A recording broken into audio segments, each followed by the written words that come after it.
Odisha academy रे समस्त को बहुत बहुत स्वागत। वर्तमान समय रे जे माने रेगुलर जॉब करूथिले किंबा आपनकर कोनोसी कारणवशत रेगुलर कोर्स करि पारुनाथि सेमानकर सबुटु मुख्य सहारा थिला ओसो जाको आप कहंदी ओडिशा स्टेट ओपन यूनिवर्सिटी।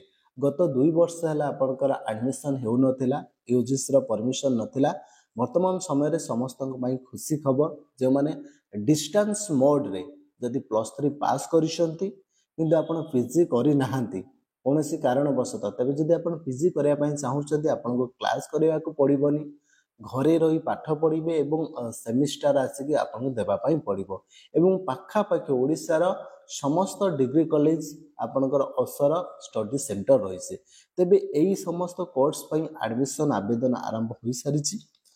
जेपरि आपण देखि परिबे ओडिशा राज्य मुक्त विश्वविद्यालय सबलपुर तरफ नोटिफिकेशन रही 2025 मसीहा फेब्रुआरी सेशन ले एडमिशन पाई एवं ऑनलाइन एप्लिकेशन ऑलरेडी आपनकर आरंभ हो सारी जोटा कि फेब्रुआरी 12 तारिख रु ऑनलाइन आवेदन आरंभ होईछि एवं आपनकर एथिरे को सब प्रोग्राम्स रही मास्टर डिग्री रही मास्टर ऑफ जोटा कि आपनकर MA Odia, MA Hindi, MA history, MA English, MA rural development, MA sociology, MA economics, MA history, MA public administration एवं एमए पॉलिटिकल साइंस एवं जो मास्टर ऑफ कॉमर्स आपण एई समस्त कोर्स रे जदि आपण एडमिशन करिया पय चाहुचंती देन आपण आवेदन करि परिबे। एवं मने रखंतु जो आपण को 2020 मसिया रे नेशनल एजुकेशन पॉलिसी आस्तेला से अनुसार आपनकर एडमिशन हेबो। जणे कैंडिडेट्स जने स्टूडेंट मानकर गोटे वर्ष कंप्लीट करी कोर्स को एग्जिट करूची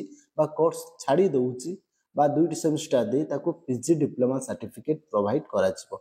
जदि से कंप्लीटली 2 इयर्स 4 सेमेस्टर कंप्लीट करे ताको पोस्ट ग्रेजुएट डिग्री जोटा कि मास्टर डिग्री प्रोवाइड करा जिवो।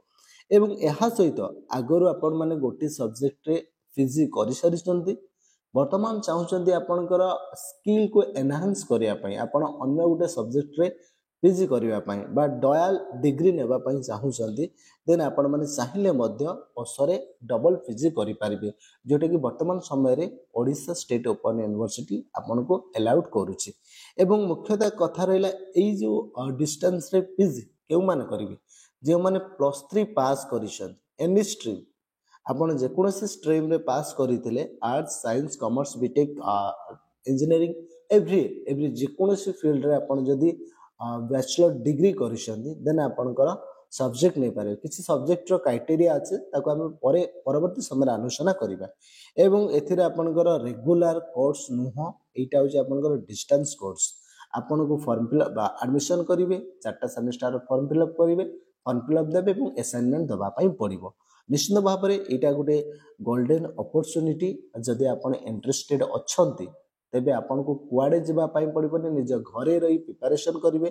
जदि जॉब रे थिबे तेबे आपन जॉब रे थाई मध्य करि परिबे। एठी समस्त को फ्री नो एज बार जेकोसी बयस हेतले मध्य आपन एठी पीजी करि परिबे। एई थिला गोटे छोटिया नोटिस टे हम यार डिटेल्स प्रोस्पेक्टस या सहित ऑनलाइन किपर आपण स्टेप बाय स्टेप आवेदन करेंगे ता वीडियो मध्ये आसीबो। निश्चित भाव में चैनल सहित कनेक्टेड था। निश्चित भाव में एटी रखिया वीडियो को पुणी देखा नेक्स्ट अपडेट रे। Thank you. जय जगन्नाथ।